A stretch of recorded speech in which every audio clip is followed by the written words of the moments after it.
Bismillahirrahmanirrahim. Assalamualaikum warahmatullahi wabarakatuh.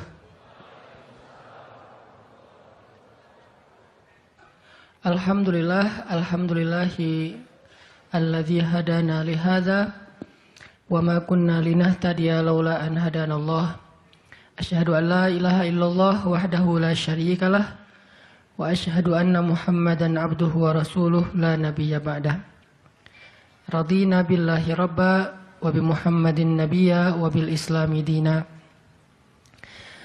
Teman-teman yang dirahmati Allah Subhanahu wa taala, kita malam ini bahas tentang keep happy. Gimana caranya biar kita selalu tenang menghadapi masalah? Biar tenang ketika kita tahu nilai kita kayaknya anjlok. Biar tenang pas kita tahu judul kita ditolak. Lamaran juga sama, di hari yang sama lah gitu. Pagi judul ditolak, malam lamaran ditolak. Selama Allah nggak nolak kita kan masih aman nih. Karena apa yang di sisi Allah lebih baik. Gimana caranya kita biar nggak panikan ketika ada masalah. Walaupun sedih, itu fitrah manusia sedih. Cuman ada yang sedihnya wajar, ada yang sedihnya sampai berlarut-larut atau putus asa. Bentuk keputusasaannya macam-macam. Ada yang putus asa dengan bunuh diri. Loncat dari jembatan, ternyata nggak meninggal. Gagal bunuh diri gitu kan. Ada yang putus asanya dengan cara ngelakuin perbuatan dosa. Kayak mencuri atau udahlah saya mah nggak mau peduli lagi dengan hal haram, yang penting saya ambil aja semua proyek gitu. Nah, ini putus asa. Ada yang putus asa dengan nggak mau lagi bertaubat. Dia ngerasa aduh kayaknya saya nggak pernah nasuhan nih taubatnya. Taubat ulangi lagi, taubat ulangi lagi. Kenapa kita berputus asa minta ampun ke Allah, padahal Allah nggak pernah putus asa mengampuni kita? Kan aneh nih. Allah tuh nggak pernah putus asa mengampuni kita, nggak pernah bosan menerima taubat kita. Allah nggak pernah bilang, lo datang ntar pasti besok buat lagi. Enggak. Padahal Allah maha tahu kita mungkin besok masih ngelakuin dosa yang sama. Asal kita datang, Allah langsung terima. Seolah-olah Allah tuh kayak husnuzon banget sama kita. Walaupun pastinya Allah tahu tentang apa yang akan kita lakukan di masa yang akan datang. Ini artinya kenapa seseorang jadi putus asa, jadi berhenti untuk mencoba, jadi tidak lagi berharap apa-apa, jadi pesimis, jadi tidak survive dalam masalah, jadi penuh khawatir menghadapi hidup. Ada masalah dikit kayaknya udah kiamat dunia, padahal kuota habis doang nih. Langsung, aduh kuota habis jam 11 malam. Biasanya kan jam 11 itu jam chatting tuh sampai jam 1. Atau jam 11 malam kuota habis, padahal tadinya pengen ngebangunin dia. Iya dia gitu kan. Jam 2. Gampang pakai aja kuota doa. Ya Allah bangunkanlah dia. Tiba-tiba dia tetap bangun. Dia bangunin kita akhirnya. Ini bisa aja terjadi. Yang jelas gimana sih cara biar kita keep happy, tetap bahagia walaupun gak bisa jalan-jalan jauh. Tadinya pengen jalan sama teman-teman, ternyata duitnya gak cukup. Kita lihat teman-teman kerjanya traveling aja. Ke Lombok, ke Batu Karas. Kerjaannya keliling aja. Dan kita aduh pengen juga ngeliat pantai misalnya, ke gunung, touring sama teman-teman. Ternyata, tapi saya nggak punya motor, saya nggak punya uang, saya nggak punya waktu, dan seterusnya. Bisa nggak kita tetap bahagia seperti mereka, walaupun nggak ngerasain pengalaman-pengalaman asik seperti yang mereka rasain? Gimana caranya biar ketika kita sujud, itu sama nyamannya dengan ketika kita tidur di atas pangkuan istri? Belum ya? Gak tahu sih rasanya. Pokoknya itu keren banget loh. Salah satu yang bikin saya kalau nggak bisa tidur itu tipsnya adalah tidur di atas pangkuan istri. Langsung tidur. Cuman masalahnya susah bangun. Nah ini nih, gimana caranya kalau kita sujud rasanya senyaman itu? Gimana caranya? Bukankah kita selama ini mungkin, kita atau saya lah, pas sujud pengen cepat bangun. Gimana caranya sujud nggak bangun-bangun? Pas kita sujud, aduh pengen lama gitu sujudnya teh. Terutama kalau sholat sendiri. Kalau sholat jamaah memang nggak boleh. Kenapa? Karena hajat orang beda-beda. Nabi kalau sholat jamaah mah standar-standar aja. Tapi giliran sholat sendiri itu sampai orang kewalahan ngikutin Nabi. Dan itu bukan cuma Nabi, sahabat juga kayak gitu. Siti Aisyah, istri Nabi itu. Siti Aisyah itu pernah sholat duha, kurang lebih 4 jam, itu cuma baca 1 ayat doang loh. Famannallahu alaina wa waqana adzabas samum. Dia baca sendiri, agak keras karena dia di dalam rumah sendiri.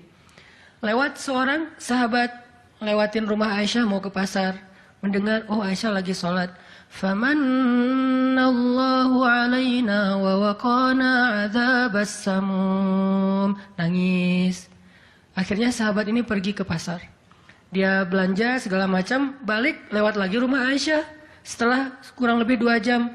Pas dia lewat lagi rumah Aisyah, dia masih mendengar Aisyah membaca kalimat Famannallahu alaina wa waqana adzabas samum. Nangis lagi.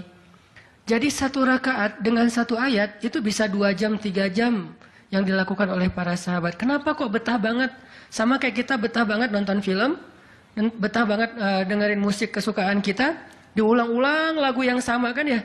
Mungkin 1 lagu itu durasinya sebutlah 2,5 menit, 2,5 menit. Tapi diulang-ulang bisa sampai setengah jam mendengar lagu yang sama. Bukan 1 album, 1 lagu. Kenapa kita betah? Nah gimana caranya kita juga dapat kebetahan kayak gitu ketika dengerin bacaan Al-Quran. Ketika kita membaca Al-Quran sendiri. Ketika kita sholat. Sampai ada istri Nabi sholat sambil ngikat badannya di dinding. Jadi dia bikin tali ke dinding gitu. Terus dia ikat badannya. Sehingga kalau dia udah gak kuat lagi, dia bersandar dengan ikatan tali di badannya. Saking lamanya berdiri sholat. Coba bayangin, berarti kan semalaman tuh. Kalau udah gak kuat, dia berdiri itu sambil badannya keikat di tali. Dan Nabi melihat itu menangis karena melihat kesungguh-sungguhan para sahabat dan sahabiat dalam beribadah kepada Allah. Dan itu bukan paksaan siapapun. Nabi gak pernah maksa kayak gitu. Mereka sendiri berinisiatif. Jadi tutorialnya dibikin sendiri gitu. Duh, saya sholat kalau malam-malam kayak gini jadi agak gak kuat, atau saya lagi sakit nih, lagi lemes nih, lagi kurang makan, ya udah deh agar tetap bisa berdiri, dia ikat tali, dia ikat ke badannya, terus berdirinya kayak orang-orang setengah sadar gitu. Nah ini menunjukkan ada kenikmatan yang luar biasa yang mereka dapetin ketika mereka dekat dengan Allah Subhanahu Wa Taala. Gimana sih caranya biar kita bisa kayak gitu? Gimana caranya kita entertain kita itu adalah zikrullah. Boleh-boleh aja kita entertainnya nonton film, dengerin musik-musik yang positif. Entertain kita mungkin chatting, entertain kita mungkin update status, entertain kita mungkin kepoin mantan misalnya. Boleh-boleh aja selama masih wajar. Tapi bisa nggak entertain kita yang lain itu zikrullah. Dengan mengingat Allah kita jadi terhibur gitu. Dan itu entertain luar biasa pahalanya. Gimana caranya? Ini yang kita pengen belajar malam ini, sehingga kita bisa tetap happy walaupun dalam keadaan tadi akhir bulan, dalam keadaan habis diputusin, dalam keadaan ditolak, dalam keadaan bingung, galau, segala macam termasuk habis pulsa. Tetap bisa happy. Pas telepon, pulsa Anda tidak mencukupi. Masya Allah, gitu. Senyum gitu ya. Bukan, kemana nih apa panik, biasa aja. Nah ini kita perlu belajar. Saya juga merasa butuh mempelajari lagi gimana caranya biar bisa ngerasain itu. Dan nasihatnya bukan dari saya. Karena saya juga masih belajar, belum istiqomah amat nih. Tapi nasihatnya dari para ulama yang diambil dari ayat Al-Quran dan hadis-hadis Rasulullah SAW. Nah sebelumnya coba kita perhatiin dulu kisah tentang ketenangan dengan mengingat Allah tuh kayak gimana. Salah satunya ada di surat At-Taubah yang terkenal. A'udzu billahi minasy syaithanir rajim. Illa tansuruhu faqad nasarahu Allah. إذ أخرجه الذين كفروا ثاني اثنين إذ هما في الغار إذ يقول لصاحبه لا تحزن إن الله معنا فأنزل الله سكينته عليه وأيده بجنود لم تروها وجعل كلمة الذين كفروا السفلى وكلمة الله هي العليا والله عزيز حكيم. Kalau kalian tidak menolongnya, maka sungguh Allah akan menolongnya. Seperti ketika orang-orang kafir mengeluarkan dia dari kota Mekah pada saat dia menjadi salah satu di antara dua orang yang berdiam di dalam gua, yaitu gua Thur. Ketika ia berkata kepada sahabatnya, yaitu Abu Bakar, dia di sini siapa? Rasulullah SAW. Ketika dia berkata kepada sahabatnya, la tahzan, innallaha ma'ana. Janganlah kamu khawatir, bersedih, takut, itu sama. Sesungguhnya Allah bersama kita. Maka Allah Subhanahu wa taala menurunkan rasa ketenangan kepadanya dan menolongnya dengan tentara yang kalian tidak bisa melihat. Sehingga Allah menjadikan kalimat orang-orang kafir itu menjadi dikalahkan atau rendah, dan kalimat Allah adalah kalimat yang tinggi, dan Allah Maha Perkasa lagi Maha Bijaksana. Ini kan kata-kata yang paling populer ya, la tahzan innallaha ma'ana.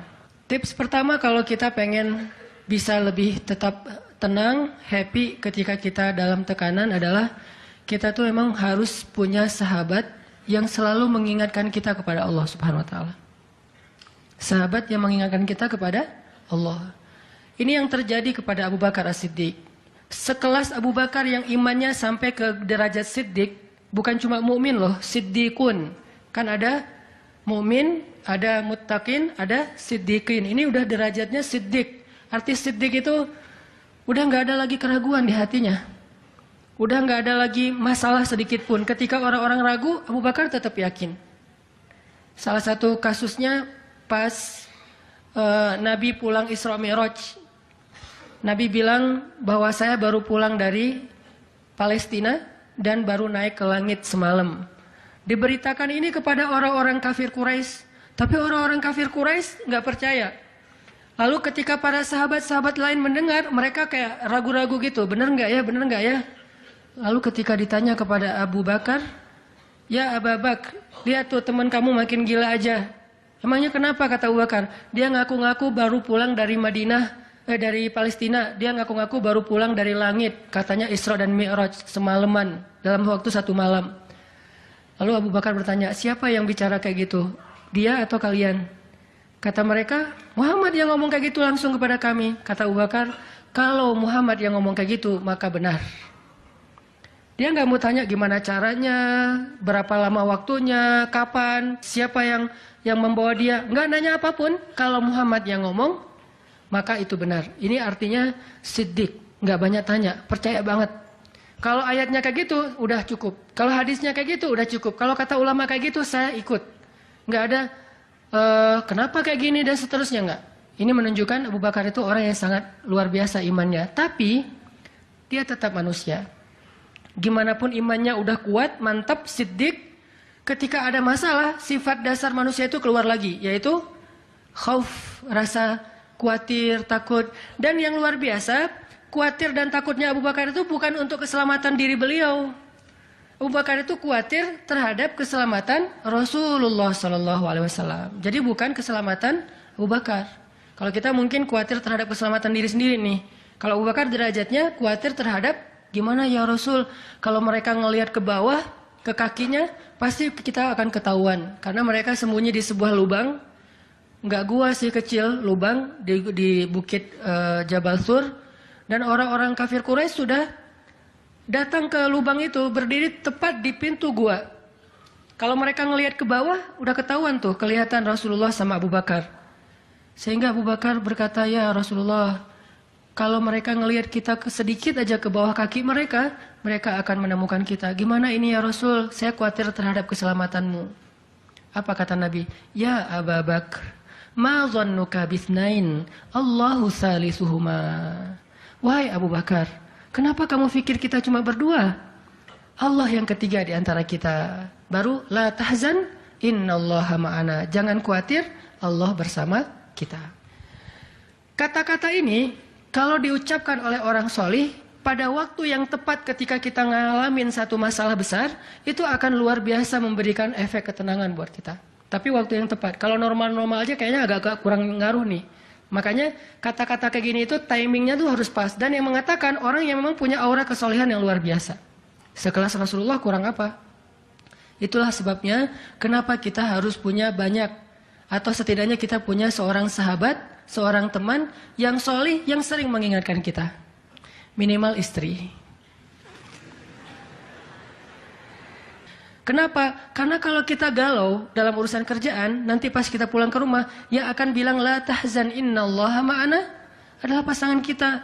Dengan nada yang lembut, dengan senyum yang khas, dengan dekapan yang mungkin penuh kasih sayang, itu benar-benar bisa bikin kita tenang.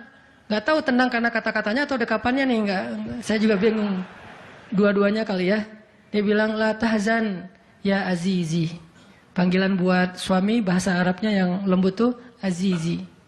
Bukan al-aziz ya. Al-aziz mah nama orang. La tahzan ya azizi atau ya habibi atau ya albi. Albi itu artinya jantungku. Jangan dipakai deh, biar saya aja yang pakai itu. La tahzan. Jadi misalnya kayak suami galau tentang kerjaan. Mah, papa lagi galau nih. Kenapa, Pak? Di kantor itu kemarin kita ada tawaran proyek. Cuman proyeknya kayaknya cara untuk ngedapetin proyek itu cara-caranya tuh agak-agak kurang baik gitu. Ada suap segala macam. Tapi itu proyeknya untung besar loh, Mah. Nah, kalau kita nggak suap, kita nggak akan dapat proyek itu. Ini gimana nih, Mah? Diambil nggak? Kan galau nih, udah istikharah belum mantap nih hatinya. Istrinya yang bilang, Papa, Allah yang kasih kita rezeki.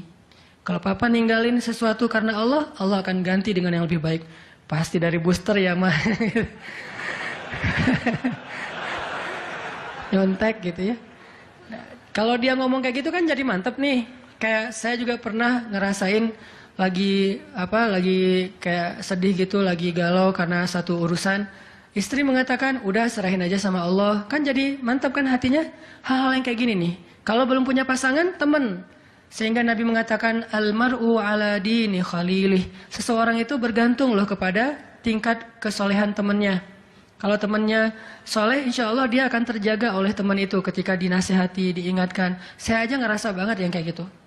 Ada masa-masa ketika saya kayak futur. Futur itu teman-teman artinya lagi lemah imannya. Mungkin banyak lalai, banyak main, sedikit manfaat. Walaupun ada juga banyak main, banyak manfaat. Itu mah tagline entah siapa akunnya gitu. Lagi futur nih ya, lagi futur. Lemah, ngerasa bangun tahajud kayak susah gitu. Ke masjid males, zikir gak khusyuk, tilawah Al-Quran gampang ngantuk. Jalan sama seorang teman saya yang dia bukan ustadz sama sekali. Bahkan dia ngakunya belajar ke saya. Gak tahu benar apa enggak. Yang sejatinya mungkin saya belajar ke dia. Lagi jalan, setelin tilawah Al-Quran. Yang baca saya lagi tuh. CD tilawah Al-Quran saya. Saya kan gak pernah mendengar CD sendiri. Pas diputarin itu siapa? Lah itu ustadz. Oh ya.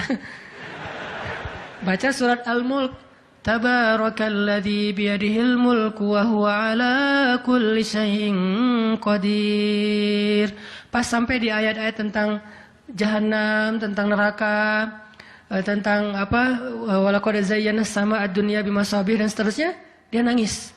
Dia nyetir nih, dia nangis. Saya ketika ngelihat dia nangis, saya dapat hidayah. Jadi saya dapat hidayah bukan hanya dengan mendengar bacaan itu, tetapi karena dikondisikan oleh seorang teman, saya ngerasa, duh, Masya Allah ya, dia yang dengerin bacaan saya bisa nangis. Saya dengerin diri saya sendiri, nggak nangis. Kan ada masalah nih. Akhirnya saya jadi insaf. Insaf itu kemudian istighfar, astagfirullah, Allah saya kayak ada masalah nih. Mulai belajar dari dia, Pak, gimana sih kok bisa kayak gitu? Ustadz kan lebih tahu ilmunya mungkin, tapi kalau pengalamannya Bapak pasti lebih tahu. Rahasianya apa? Ternyata rahasianya emang dia orang yang nggak pernah dengar yang lain selain mendengar bacaan Al-Quran. Jadi buat dia bacaan Al-Quran itu benar-benar entertain buat dia. Oh, berarti kita harus lebih banyakin lagi dengerin Al-Quran. Kalau kita dengar musik sekali, berarti dengar Qurannya 3 kali harusnya. Baru masih agak-agak proporsional nih. Sehingga gampang kesentuh. Hatinya itu mudah. Tapi pelajarannya tetap teman yang ngebawa kita kepada sesuatu. Ternyata triknya pertama, mengingat Allah itu kan bukan cuma menyebutkan Allah, Allah, Allah. Tapi ketika kita sedang dalam keadaan bingung, khawatir, galau, sedih, tertekan, panik, tiba-tiba teman kita mengingatkan kita kepada Allah dengan bahasa yang sederhana. Kalau bahasa sederhananya Al-Quran, la tahzan, innallaha ma'ana. Dan itu boleh diterjemahin ke bahasa yang lebih sederhana versi kita. Karena itu bahasa Al-Quran yang mungkin buat sebagian orang nggak dapat nih, karena mungkin nggak paham bahasa Arab. Jadi kalau teman kita lagi sedih jangan bilang, la tahzan dong, innallaha ma'ana. Apaan tuh lu baca Quran gitu ya? Nggak ngerti kan dia? Kita bisa terjemahin, udah tenang aja, Allah yang bantu. Tenang aja, Allah yang beresin. Tenang aja, serahin aja kepada Allah. Allah itu sebaik-baik kita nyerahin sesuatu. Ngomong kayak gitu tuh kena. Kalau timingnya pas kita lagi ngalamin satu masalah. Terutama masalah-masalah kayak masalah rezeki itu paling bikin kita sering panik, kehilangan sesuatu, ditipu orang, segala macam. Kita bilang, udah nggak apa-apa, nanti Allah ganti yang dengan yang lebih baik. Allah yang ganti gitu. Allah yang ganti. Tenang tuh jadinya. Karena kita sedang mengetuk kembali imannya di saat dia sedang butuh-butuhnya iman itu. Dan itu butuh teman yang bisa mengingatkan kita. Sehingga Nabi bilang, ciri-ciri teman yang baik itu adalah kalau kita ketemu dia bikin kita sering ingat Allah. Dia bikin kita sering ingat Allah. Coba teman-teman renungkan nih, coba dihitung-hitung. Kita kalau ketemu teman ngomongin dunia berapa sering? Terus ngomongin Allah berapa sering? Kan jarang banget kita ketemu teman ngomongin tentang Allah kan? Dan kayaknya nggak tahu juga bahannya mau ngomongin apa tentang Allah. Kita ngomongin tentang Allah yuk. Ngomongin tentang Allah, apaan tuh? Kan bingung dia tuh. Maksud lo qul huwallahu ahad gitu. Atau ayat kursi. Berarti kita belum terbiasa bicara tentang Allah. Nah ini yang harus kita coba latih pelan-pelan nih. Kita lihai banget nih. Bisa smooth banget masuk ke tema tentang dunia. Bisa ganti-ganti topik dan semuanya tentang dunia. Tentang kuliner, tentang kerjaan, tentang jodoh, tentang kuliah, tentang pendidikan, tentang apapun. Tentang teman. Bisa dengan mudah dan seru gitu ngomongin tentang dunia teh. Dan itu bukan sesuatu yang dilarang memang. Cuman kok nggak seimbang kita ngomongin tentang Allah Subhanahu Wa Taala. Coba kita belajar cari teman yang udah sefrekuensi dulu. Arti sefrekuensi bukan sama-sama udah baik. Sama-sama udah niat pengen memperbaiki diri. Sama-sama udah punya tekad kita pengen hijrah nih. Lagi-lagi bukan merasa diri kita lebih baik dari orang lain. Tapi yang udah sefaham. Supaya nggak banyak perdebatan. Ajak dia ngobrol tentang Allah pelan-pelan dan secara bertahap. Gak bisa langsung ngejos. Gak bisa langsung, coba lo sebutin rububiyah asma Allah yang 99 apa aja. Itu mah cerdas cermat ya. Tapi kita ngomongin Allah tuh baik banget loh kemarin gini. Allah aja yang diomongin. Sehari minimal kita ngomongin Allah itu sekali deh. Dan sekali itu jadi obrolan. Bukan cuma mention doang ya. Tapi obrolan gitu. Jadi diskusi. Sekali aja sehari. Dan gak harus lama. Mungkin cuma 5 menit. Kalau kita nggak bisa ngelakuin itu secara spontan. Gak apa-apa di setting. Kita ketemu sama teman kita bikin kayak program gitu. Kita kalau ketemu pokoknya harus sekali sehari ngomongin tentang kebesaran Allah. Coba digituin. Makin sering itu makin akan nanemin satu belief faith di dalam hati kita. Sehingga ketika nanti kita ada masalah diketuk rasa iman itu cepat baliknya. Berarti kita harus cari teman yang mau menasihati kita, bicara bareng kita tentang kebesaran Allah. Dan itu yang dilakukan Nabi Musa dengan Nabi Harun ketika berdakwah yang Allah sebutin di surat Toha. Nabi Musa mau berdakwah kepada Fir'aun, minta teman supaya bisa mengingat Allah ketika lagi dalam keadaan marah. Soalnya Musa tahu, Musa itu orangnya marah. Kalau udah marah ngeri. Harun orangnya kalem, woles. Sehingga butuh seseorang yang bisa menahan amarah dan emosinya Musa. Sehingga kata Musa, ya Allah beri saya seorang teman yang bisa mendampingi saya dalam dakwah, yaitu Harun. Kay nusabbihaka katsira wa nadhkuraka katsira, supaya kami sering bisa mengingat engkau. Artinya kalau Musa sendiri marah, lupa sama Allah. Tapi kalau ada Harun, Musa istighfar, astagfirullahaladzim. Gitu. Begitu juga nabi kecil. Ada 2 orang nabi kecil sepupuan. Siapa dia? Isa dan Yahya. Nabi Isa dengan Nabi Yahya. Anak kecil 2 orang nih. Dua-duanya keren. Dua-duanya soleh. Dua-duanya ganteng. Dua-duanya idola. Selebgram lah di masanya. Pokoknya luar biasa nih 2 orang cowok. Anak usia, kalau nggak salah Yahya waktu itu umurnya udah sekitar 10 tahun. Isa baru lahir, berarti beda 10 tahun. Pas mereka ABG, beda 10 tahun tapi nyambung ngobrolnya. Pas mereka jalan kemana-mana berdua tuh. Yang satu orangnya gampang tersentuh, nangis, yaitu Yahya. Yang satu lagi orangnya tegas, yaitu Isa. Sehingga kalau Isa lagi marah, Yahya yang mengingatkan, Isa tenang. Akhirnya tenang. Pas Yahya terlalu kayak baper gitu, aduh kasihan. Yahya itu kan orangnya kasihan, gampang kasihan, sehingga jadi agak-agak kurang tegas. Kata Isa, nggak bisa gitu dong. Akhirnya diingatkan. Nah ini pentingnya teman. Nabi aja butuh teman. Kalau kita mau kepo dikit nih, kenapa sih Rasulullah memilih Abu Bakar untuk nemenin hijrah? Kenapa nggak Umar gitu, supaya aman? Hijrah bareng Umar, siapa yang berani ngejar coba? Umar berdiri depan Ka'bah. Ya ayuhan nas, ya ma'syara Quraisy, wahai manusia, wahai orang Quraisy, fa'lamu anni muhajir. Ketahuilah saya pengen hijrah, kata Umar. Siapa yang pengen istrinya jadi janda, anaknya jadi yatim, tunggu saya di balik bukit itu. Ada yang berani? Diam semuanya. Coba Rasul kalau hijrah bareng Umar, enak kan? Wahai orang-orang Quraisy, wahai manusia, saya sama Rasul nih mau hijrah. Siapa yang berani nunggu saya di balik bukit itu? Kalau enggak dia akan hilang kepalanya. Enggak ada yang berani kan? Kenapa Rasulullah milih orang yang lemah seperti Abu Bakar? Udah kurus, lemah, dan kaumnya kabilah yang lemah. Bani Taim. Bani Taim itu lemah kabilahnya. Enggak seperti kabilahnya Umar bin Khattab. Kenapa bukan Umar? Kenapa bukan Hamzah? Hamzah itu pemanahnya para sahabat, pemanahnya orang-orang Mekah. Dan juga nggak ada yang berani sama Hamzah. Hamzah mukul Abu Jahal di depan orang banyak, nggak ada yang berani balas. Ketika Abu Jahal mukulin Rasul lagi sholat depan Ka'bah, Nabi lagi sholat digebukin sama Abu Jahal. Dibelain sama Abu Bakar ikut digebukin. Akhirnya wajah Abu Bakar itu nggak dikenali lagi, saking babak belur. Itu digebukin sama Abu Jahal dan teman-temannya. Ketika Hamzah dengar berita itu, langsung Hamzah pergi ke tempat orang-orang ngumpul, dicari mana Abu Jahal, dipukulin sama Hamzah sekuat-kuatnya sampai berdarah-darah Abu Jahal, tapi orang Quraisy nggak ada yang berani balas. Saking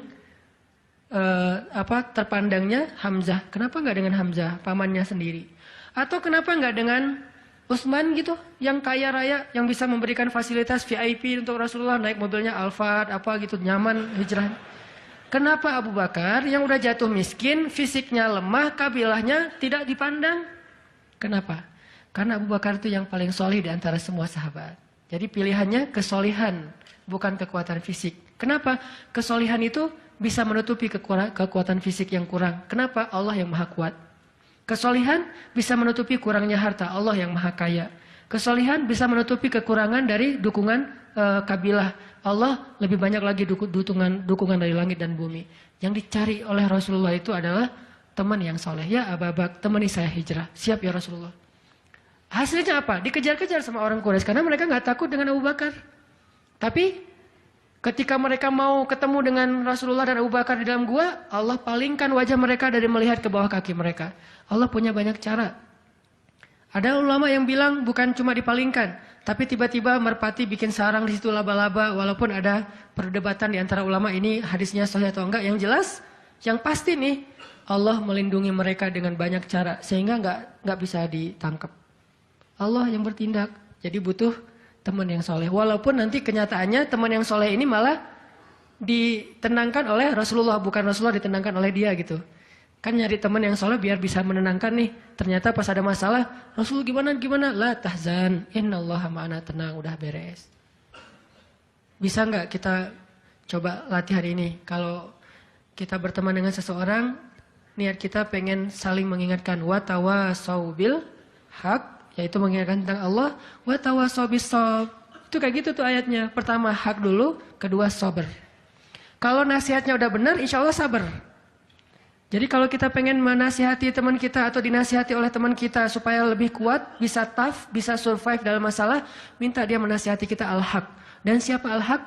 Allah Subhanahu wa taala. Wa tawassaw bil haq artinya saling menasihati dengan nama Allah. Udah serahin aja sama Allah. Allah itu maha ini sebutin dengan bahasa sederhana. Langsung sabar jadinya. Langsung lebih kuat, lebih tenang. Itu yang pertama teman-teman. Kita sering berteman dengan orang yang insya Allah dia yakin sama Allah lebih kuat daripada kita. Imannya lebih mantap daripada kita. Yang kedua, gimana caranya biar kalau kita menyebut nama Allah, kalau kita sholat, kalau kita berzikir itu jadi lebih tenang gitu, lebih happy. Karena sebetulnya orang mukmin itu bahagianya itu ada di dalam hati. Kalau bahasa Ibnu Taimiyah, surgaku itu di sini. Surga orang mukmin itu di hati. Surga kita itu bukan rumah, surga kita itu bukan mobil, surga kita itu bukan pekerjaan, surga kita itu bukan tempat jalan-jalan, tapi semua itu kebaikan, kesenangan. Cuman surga kita ada di sini. Dan ini kita bawa kemana-mana. Jadi nggak susah menemukan surga teh. Aduh, bete nih kenapa nggak bisa jalan? Bete nih kenapa nggak bisa nonton? Bete nih kenapa nggak bisa nyaman di rumah? Bete nih kenapa? Gampang bete karena surga kita bertempat di sesuatu tempat yang sulit untuk kita jangkau. Harusnya itu jadi hiburan buat kita, bukan surga. Sedangkan surga memang adanya di hati. Ada masalah, Allah lebih kuasa, makhluk tidak kuasa.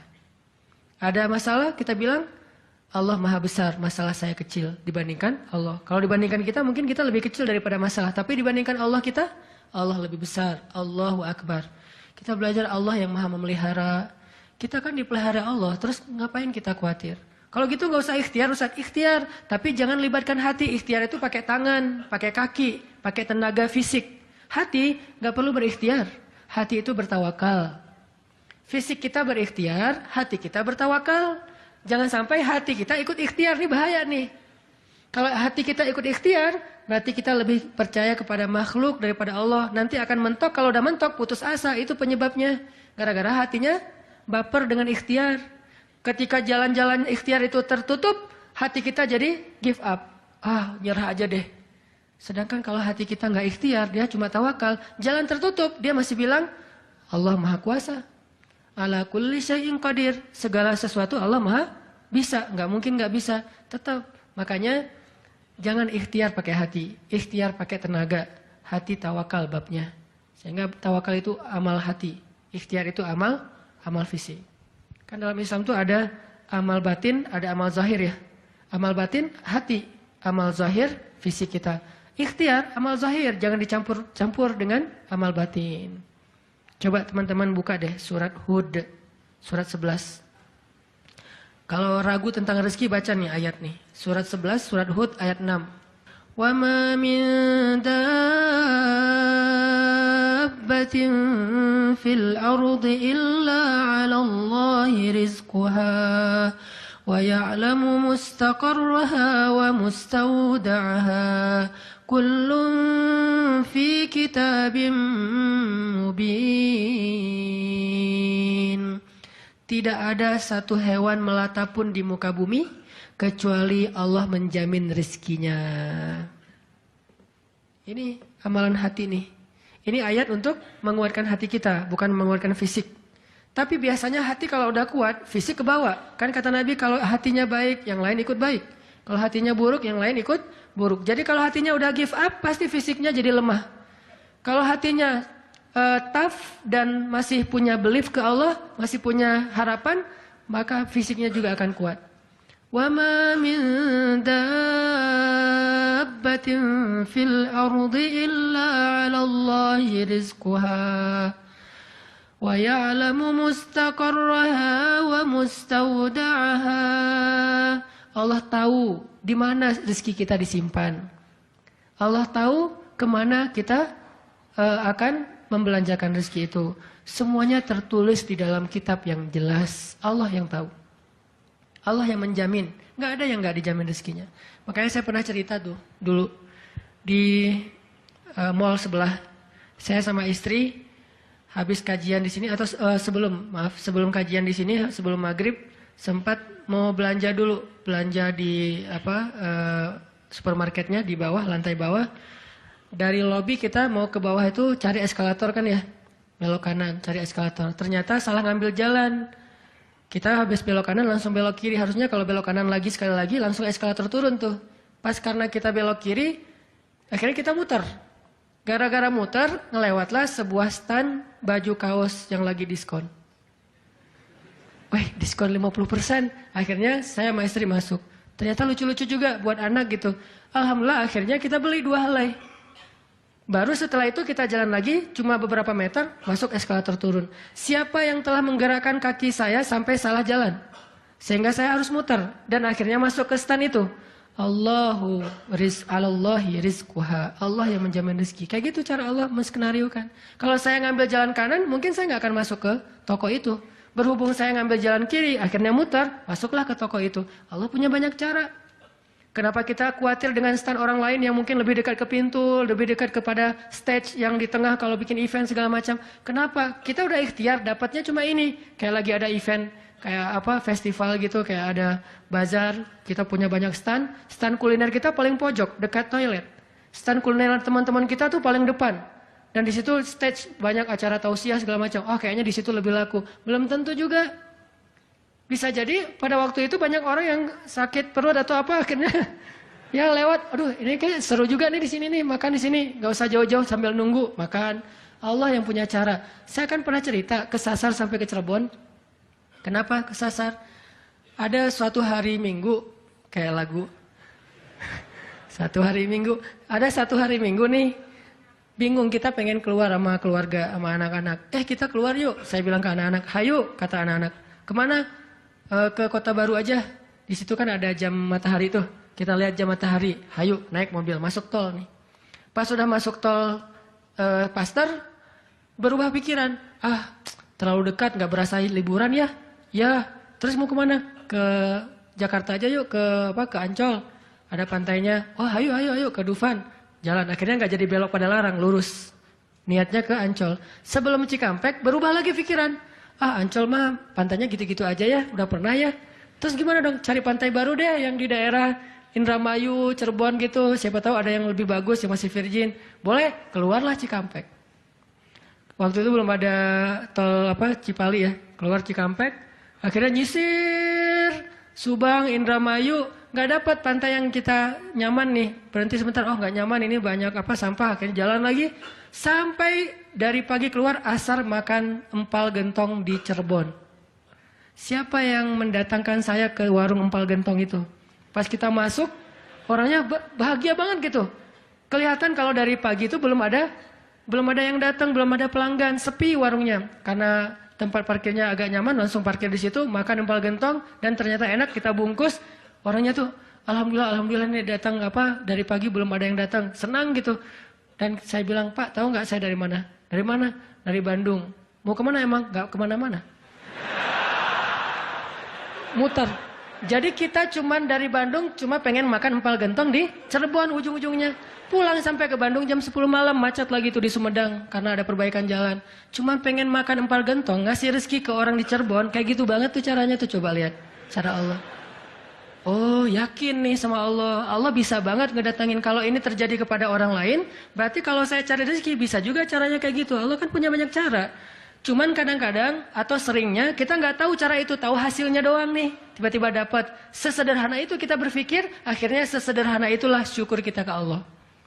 Kalau kita tahu gimana rumitnya rezeki itu datang ke kita akan syukurnya lebih pasti tuh. Masya Allah ya, Allah ngedatangin rezeki ke saya tuh gitu-gitu amat, sampai ada orang yang kesasar sekeluarga, bingung gitu. Tapi kan dia, kalau saya nggak cerita dia nggak akan tahu. Dia pikir cuma orang yang memang tinggal di Cirebon atau emang lagi jalan lewat kebetulan mampir. Artinya karena dia nggak tahu prosesnya, rasa syukurnya juga sederhana. Sama kayak kita nggak mensyukuri masakan istri kita kalau yang udah punya. Istri itu masak tuh rempong loh dari pagi, wah renteng sampai ganti lagi. Kita nggak tahu ya, mungkin istri kita baru belajar masak, gagal 2 kali loh. Itu yang ketiga tuh, nggak enak pula. Udah gagal 2 kali. Dan kita pikir cuma masak sayur gini doang mah, sayur bening mah gampang. Kita kan nggak tahu prosesnya, sehingga apresiasi kita juga ya segitu-gitu aja. Kalau kita tahu prosesnya, walaupun cuma sayur bening sama telur ceplok, kita akan peluk istri kita, mah makasih banyak ya, mama udah berkorban banget buat papa mah. Hari ini makanan terenak sepanjang hidup papa loh mah. Kenapa ngomong gitu? Karena tahu prosesnya. Gitu juga kita ke Allah. Karena kita nggak tahu proses rezeki itu Allah setting sampai datang ke kantong kita. Kita kayak, ya alhamdulillah gitu doang. Tapi kalau kita tahu, Masya Allah, ya Allah, alhamdulillah atas semua nikmat yang kau berikan, puji-puji Allah. Artinya teman-teman, kalau galau tentang rezeki dari Allah, tentang pekerjaan, tentang kuliah, segala macam, termasuk tentang jodoh, coba baca ayat 6. Semua Allah yang jamin. Ini bab hati ya, lagi-lagi bab hati. Ikhtiar mah jalan aja terus, tapi hati, Allahi rizquha, Allah yang menjamin. Itu baru jadi tenang nih mengingat Allah, tetap happy, gimana-gimana juga. Dan ini ditaraddud, diulang-ulang. Coba diulang-ulang nih ayat nih. Jadikan salah satu ayat favorit. Kalau kita lagi galau, langsung baca ayat ini berulang-ulang. Sendiri kalau bisa. Baca dulu terjemahannya, hafal. Kalau udah hafal terjemahannya, tinggal baca ayatnya berulang-ulang. Sebelum tidur mungkin, kalau yang paling tenang. Kalau khawatir nggak bangun tahajud, ya udah sebelum tidur baca. Wa ma min dabbatin fil ardi illa 'alallahi rizquha. Diulang. Itu beda banget loh rasanya. Belajar untuk mentafakuri kebesaran Allah, sehingga kalau kita nanti ada masalah, mengingat Allah lebih mantap. Jadi dua ya, satu teman, kedua sering-sering tafakur. Wa yatafakkaruna fi khalqis samawati wal ard. Tafakkur. Dan sebetulnya teman-teman ya, kalau kita mau lebih persis nih, sholat duha itu ya, emang sholat tafakur sebetulnya. Dulu para sahabat atau para anbiya, sholat duha itu di tempat terbuka. Di bukit, di kebun gitu. Sholat duha itu di tempat-tempat alam terbuka. Jadi benar-benar untuk tafakur alam. Sholat duha itu fungsinya untuk itu sebetulnya. Walaupun boleh banget dilakuin di dalam ruangan, di masjid, di rumah, di kantor. Boleh banget di kampus. Tapi kalau kita ada kesempatan sesekali, coba deh. Sengaja ngapain touring ke atas misalnya, ke Lembang, pengen duha. Dan duduk sendiri, jangan berjamaah. Bukan gak boleh, boleh aja sholat sunnah berjamaah. Cuman kali ini kita pengen menyendiri aja berdoa sama Allah. Duduk. Ngomong sama Allah, ya Allah, jangan biarkan saya berputus harapan kepada Engkau. Jangan biarkan saya berputus asa dari rahmat-Mu. Bimbing hati saya, ya Allah, tolong saya dalam masalah ini. Engkau Maha Kuasa. Siapa lagi yang bisa nolong saya selain Engkau? Ngomong kayak gitu sama Allah, yang romantis, yang akrab gitu. Jangan sampai kita ngomong ke Allah tuh kayak orang gak kenal. Cuman copy paste, Rabbana atina fid dunya hasanah fil akhirati hasanah wa qina azabannar. Amin. Udah kayak nggak kenal gitu. Ngomong sama Allah itu akrab, ngomong ya Allah, gimana nih? Saya ada masalah kayak gini, curhat sama Allah. Itu beda loh. Kalau itu kita coba praktekin, saya yakin asal sesuai dengan cara-cara tadi itu, sendiri, alam terbuka, curhat sama Allah, ingat kebesaran-kebesaran Allah, insyaallah bizikrillah tatmainnul qulub, tenang banget tuh hati. Saya kadang-kadang mempraktekkan itu walaupun nggak di alam terbuka banget, tapi minimal mencoba untuk menyendiri gitu. Rasulullah kan kalau lagi ada masalah sama keluarganya menyendiri di masjid kan, duduk di mihrab berzikir pada Allah, ya Allah, ya Allah, Engkau lah yang maha penyabar, saya tidak sabar. Terus curhat sama Allah, kayak anak pulang curhat sama ibu, gimana rasanya? Kan tenang kan? Kayak kita curhat sama teman pasti beda. Cuma emang yang paling indah curhat sama ibu atau sama ibunya anak-anak. Itu beda banget tuh. Nah harusnya kita curhatnya ke Allah kayak gitu tuh. Tapi jangan bilang, mah, tapi angkat tangan. Salah, bukan mah, ya Allah gitu. Allah dipanggil mah, jangan. Karena terlalu menjiwai pengen punya ya. Sadaran mah ngebully wae. Tapi benar loh teman-teman. Saya tuh membuktikan kata Allah setengah agama itu benar. Agama itu rasanya hati kita itu kayak belum sempurna sebelum ada Dia. Jadi gimana pun solehnya tuh kayak ada yang kurang gitu. Apa ya yang kurangnya di hati saya ya? Apa ya? Ternyata namanya belum tertulis, nggak jelas juga namanya siapa gitu. Kalau udah ada itu beda banget. Curhat, ngobrol, jalan, dan kalau dia orangnya soleh pas lagi galau dia yang langsung mengingatkan kita. Kalau perlu dia yang membangunkan kita. Tahajud berdua yuk. Hayu, tahajud berdua. Jangan panjang-panjang ya baca ayatnya. Ya siaplah. Kalau dia request kan siap ya. Bacanya jangan panjang-panjang. Kalau teman-teman yang request, kalian mah juga baju hijrah aja udah kayak gitu. Lihat nih gua nih sholat tahajud nih 15 juz. Luar biasa ya. Kalau istri biasanya lebih kasih sayang. Kasihan nih istri saya seharian capek nungguin sambil tidur-tiduran gitu. Nonton TV gitu, capek dia, kasihan seharian nonton TV teh.